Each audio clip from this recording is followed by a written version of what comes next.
I like the way, I like the way you kiss me. I can tell you listen. I can tell it this. Not trying to be romantic. I hit it from the back just so you don't get attached. So ito na guys, mag-start na mag-ikot-ikot sila parents. Yan. Yan yung mga gusto ng mga ating parents ay pasyal-pasyal na lang. In-enjoy na lang nila ang kanilang buhay. Ayan. So ganito siya kalaki. Ayan. Ito na yung papasok sa mga bilihan ng mga anik-anik. Ayan. Sobrang daming tao ngayon. Dahil ay Sabado. Kaya ito, punong-puno ng tao dito. Ayan. So dito pala sa sa Cross Iron, meron na rin palang Jollibee. Ayan oh. Diba? Feel at home pa rin ang ating mga parents dahil ay meron pa rin mga mapagkakainang mga pang Pinoy.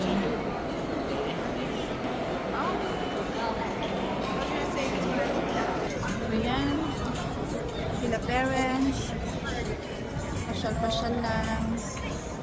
So, ganito siya kalaki. Ganyan siya. Ayan. So, ayan na. Tag dito, hindi namin alam kung saan kami mag-start. Dahil hindi naman ako familiar dito. Siguro pag sa premium outlet, yon medyo familiar ako doon. Pero dito hindi. Dito na lang muna tayo.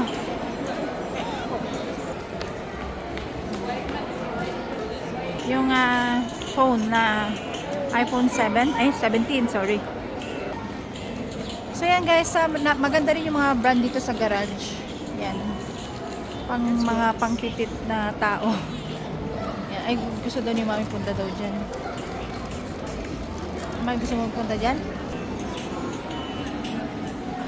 Si dad bibili daw ng pabango at titingnan namin dito sa may Sephora kung merong sale. So yan guys, andito tayo sa may Sephora. Hindi tayo bibili ng mga makeup dahil hindi naman ako mahilig sa makeup guys. Simple lang yung nagsasabon lang ako ng safeguard sa mukha ko.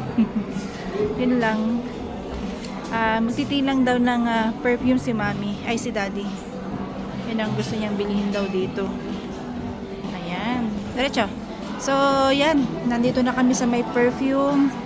Ba't ano bang perfume mo, dad? Anong gustong perfume?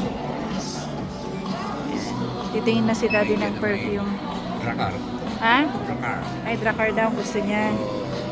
Ano? Bulgari. Bulgari? Wow, susuli si daddy pa Bulgari na daw, no? So, ayan guys, gusto ni father itong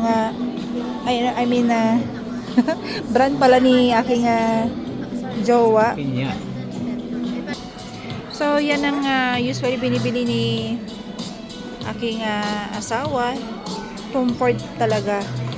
Yan, mahilig sa perfume yun guys. Kaya, aywan. Yan si father. Simple lang siya. Okay na siya sa, ano ba yun? So, yan guys, yung mga iba-ibang klaseng pabango. Ayan. Napakadami guys. Grabe. Pero ako guys, hindi ako nabili. Kundi, bibili lang ako siguro mga dun sa aking kaibigan na nagbenta ng pabango.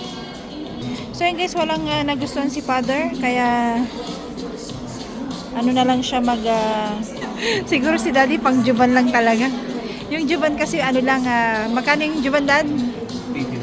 Ha? 20. So ito rin yung other brand ni David, ang aking asawa. Yan, ganyan, mahilig din siya sa ganyan.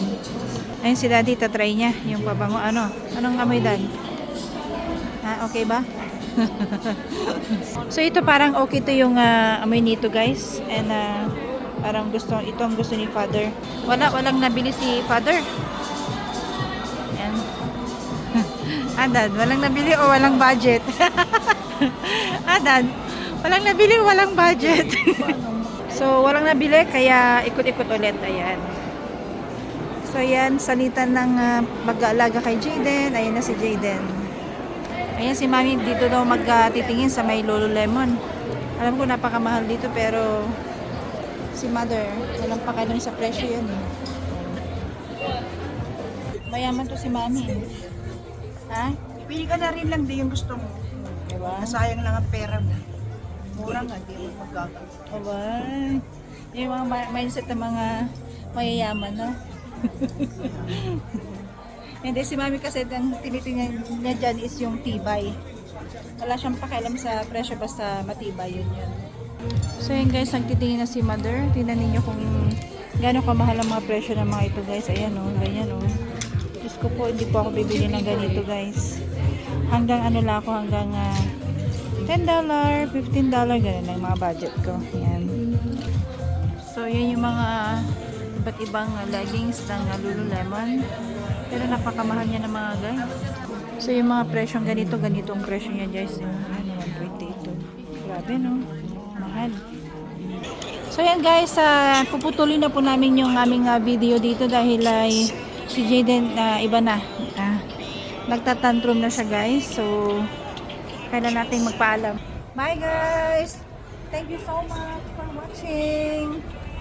Kaya sasabihin, don't forget to share, like, and subscribe. Bye! Bye!